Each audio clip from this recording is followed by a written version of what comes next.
Okay, so today we're going to be doing an oil change on a 2002 BMW E39, but this process also applies to many cars such as the E46 3 Series, even the X5. So let's go ahead and get started by jacking the car up at the front, and then we're going to throw some jack stands on either side of the car. I just want to point out that I've already taken the car for a test drive just to get the oil warmed up a bit. As you can see, it's a little smoky and you can hear some ticking and tinging, so yeah, like I said, let's get the car jacked up and start draining some oil. Okay, so now that the front end of your car is nicely jacked up on jack stands, we're gonna get underneath and start draining the oil. Okay, so in order to locate the drain bolt for the engine, we're gonna have to crawl underneath the car here.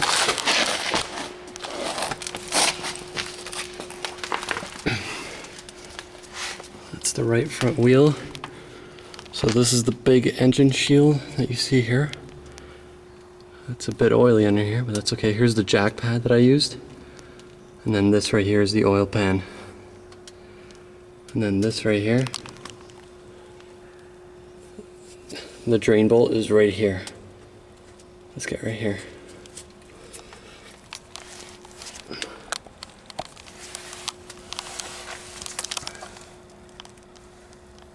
Where is it? There he is. That's the drain bolt. So this is looking, so when you release the oil, it's going to be spraying out to your passenger side if you drive on the right hand side of the road. So yeah, let's take a 17 millimeter socket or wrench. Actually, a socket would work better here. And then crack that and let it start draining. Okay, so here's the oil draining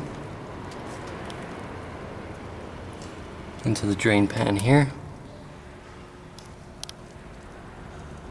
Yeah, so remember, when you initially take out the drain plug, it's gonna shoot to the passenger side of the car, so make sure to have the drain pan aimed a little bit to the passenger side.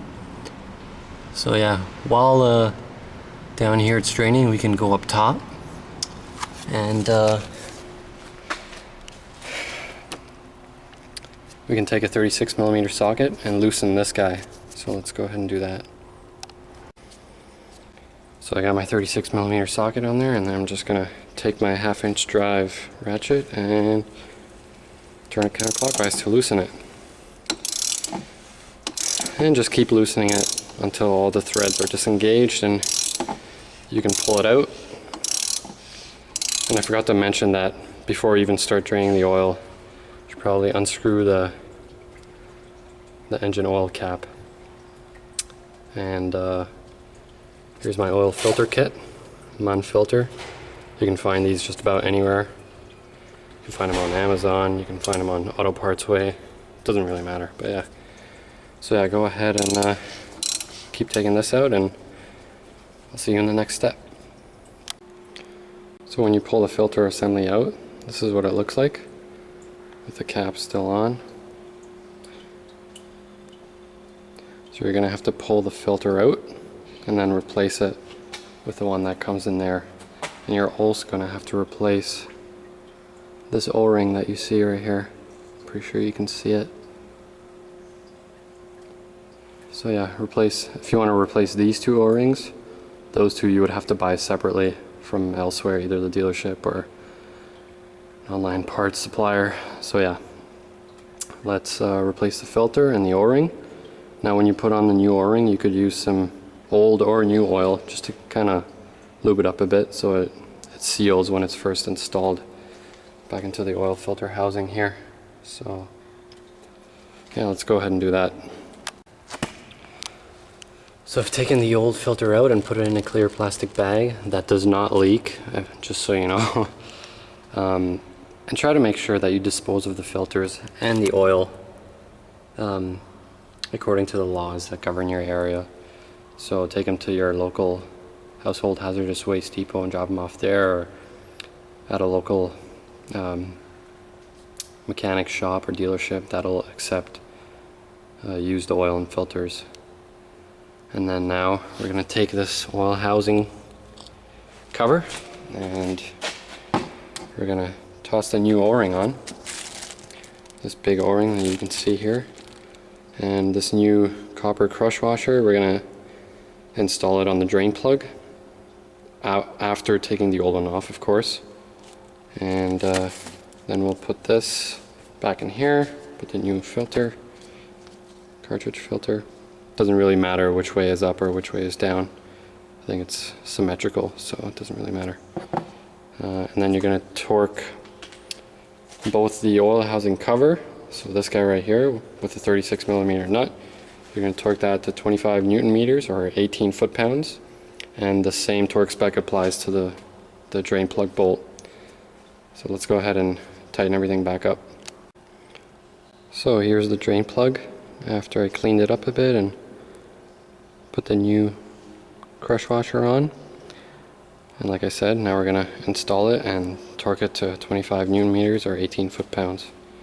So let's go ahead and do that.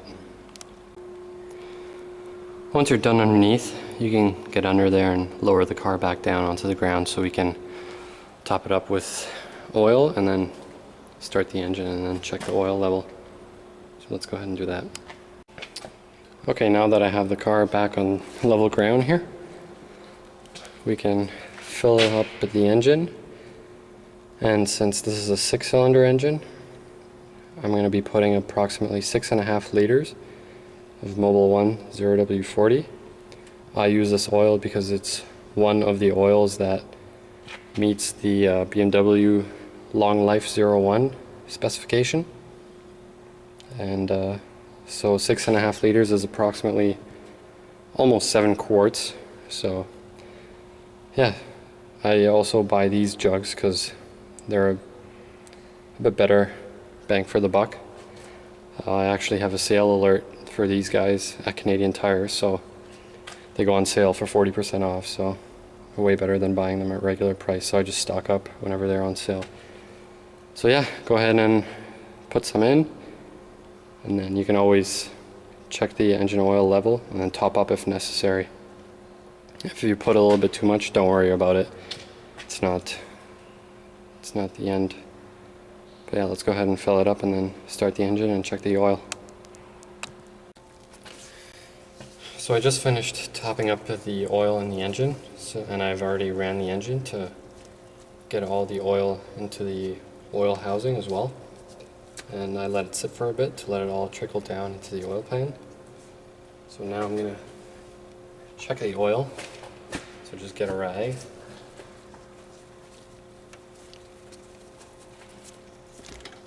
You're going to pull out the dipstick. Just give it a wipe. Put it back in.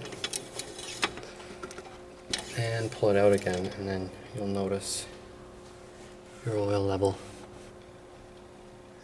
So as you can see,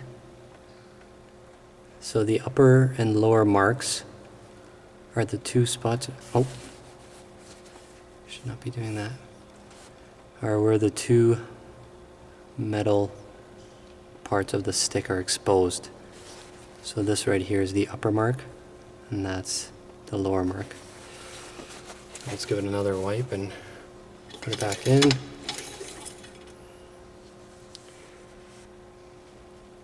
So it looks like we're pretty good. And there you go. And now the only thing left to do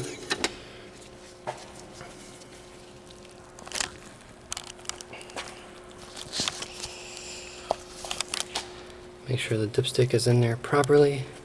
Make sure the oil cap is closed. Make sure there are no leaks coming from the oil filter housing. So it looks like we're good. So yeah, now the only thing left to do is reset the oil service light, which I can show you in another video that I've made. But yeah, that's pretty much it. Thanks for watching.